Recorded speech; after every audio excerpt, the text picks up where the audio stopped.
Hi అండి, welcome to my channel Krishna's world. ఈరోజు నేను ఈ వీడియోలో ఈజీగా టేస్టీగా చికెన్ కర్రీ ఎలా చేసుకోవాలో చూపిస్తున్నాను. ముందుగా ఒక మిక్సింగ్ బౌల్ తీసుకుని దానిలోనికి 1 స్పూన్ అల్లం వెల్లుల్లి పేస్ట్, చిటికెడు పసుపు, రుచికి సరిపడా ఉప్పు, 2 స్పూన్ల కారం, 1 స్పూన్ ధనియాల పొడి, 1/2 టేబుల్ స్పూన్ జీలకర్ర పొడి, 1/2 table spoon garam masala, 1/2 table spoon chicken masala, కొంచెం ఆయిల్, 2 టేబుల్ స్పూన్స్ కర్డ్ వేసుకుని బాగా మిక్స్ చేసుకోవాలి. ఇదంతా బాగా మిక్స్ చేసిన తర్వాత ముందుగా వాష్ చేసి పెట్టుకున్న చికెన్ని తీసి దీనిలో వేసుకోవాలి. చికెన్ కూడా దీనిలో వేసుకుని మొత్తం బాగా మిక్స్ చేసుకుని ఒక 1/2 అవర్ పాటు మూత పెట్టుకుని మ్యారినేట్ చేసుకోవాలి. స్టవ్ ఆన్ చేసుకుని ఒక ప్యాన్ పెట్టుకుని ప్యాన్ బాగా వేడైన తర్వాత కొంచెం ఆయిల్ వేసుకోవాలి.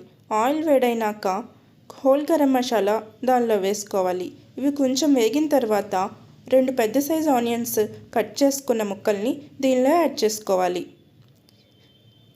వీటిని బాగా మిక్స్ చేసి ఆనియన్స్ అన్నీ బాగా ఫ్రై చేసుకోవాలి.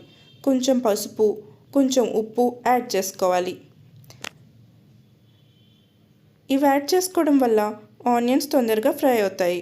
ఆనియన్స్ అని బాగా ఫ్రై అయిన తర్వాత దీనిలోనికి 2 పెద్ద సైజు టొమాటో ముక్కలు, 2 పచ్చిమిర్చిని కూడా యాడ్ చేసుకోవాలి. వీటన్నిటిని బాగా మిక్స్ చేసుకుని మూత పెట్టుకుని బాగా మగ్గనివ్వాలి.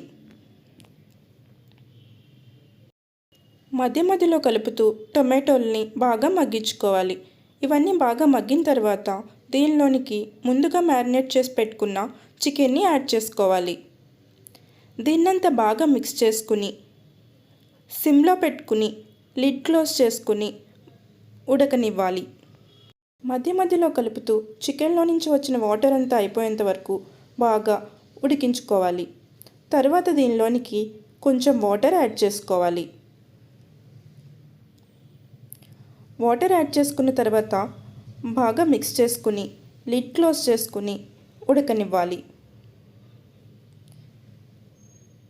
10 మినిట్స్ ఉడికిన తర్వాత మనకి కావాల్సిన కన్సిస్టెన్సీ వచ్చినట్లయితే దీనిలోనికి కొంచెం కొత్తిమీరను కూడా యాడ్ చేసుకుని స్టవ్ ఆఫ్ చేసుకున్నట్లయితే మన ఎంతో ఈజీ అయిన చికెన్ కర్రీ రెడీ.